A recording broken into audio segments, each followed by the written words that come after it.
Hello, my name's Colin. I wasn't born a Quaker, but I did have a Christian upbringing.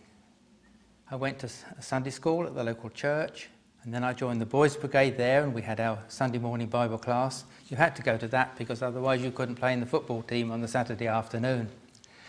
And then I joined the church, and that's where I met and married Rachel. But after a while we found that the services were predictable and formal, with no chance to think for ourselves. And the sermons were unhelpful. So we left. But we wanted to be part of a Christian community, and we searched, and we found the Quakers. One of the first things I learnt when I joined the Quakers was that there's only one person who's responsible for my religion, and that's me. I can find my own spiritual path, or try to, with the help and support of other people in the meeting.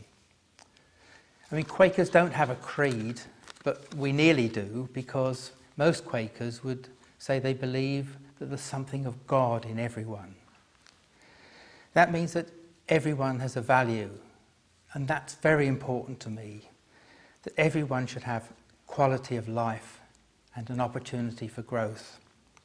And that leads me to believe that everyone is equal. And I would say that that's the basis of my faith.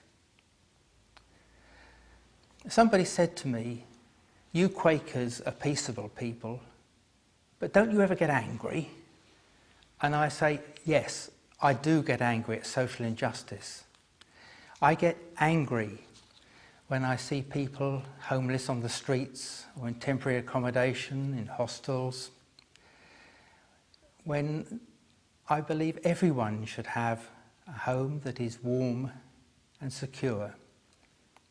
I get angry when I see millions of people without work, unemployed. When so many people who are in work are stressed and pressured and overworked and would love to have the opportunity of sharing it with others.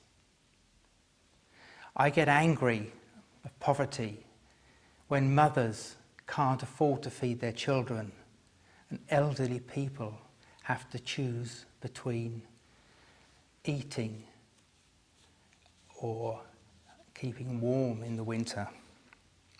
So I believe I have to try and do something about it. But so what can I do? Well, I could help a charity. Oh, I've done that. But that's really only a sticking plaster solution. It doesn't change any of the root causes. I think political change is needed for that. But I can't do that by myself. You can't work alone. You need to work through a political party. So you need to choose the one that's closest to your own beliefs. And we chose the Liberal Party, and we worked in that for something like 25 years.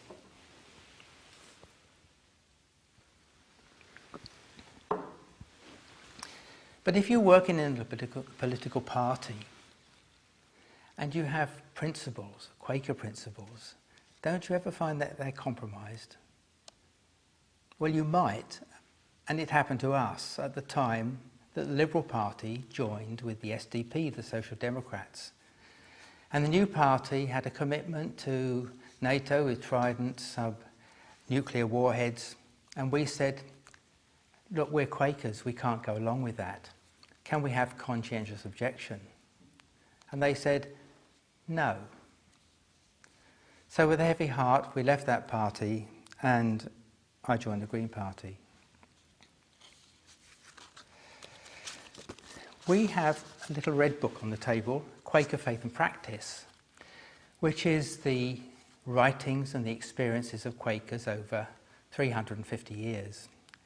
And in the beginning of that book, there's a little section called Advices and Queries, which are just that. They're not the 10 Commandments, but they're things to get us thinking and challenging us. And there's one here which says, remember your responsibilities as a citizen for the conduct of local, national and international affairs. Do not shrink from the time and effort your involvement may demand.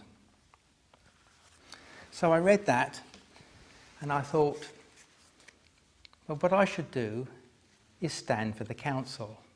In our area it was Mole Valley District Council. So I stood for the council and I got elected. And I'll tell you a bit more about that later.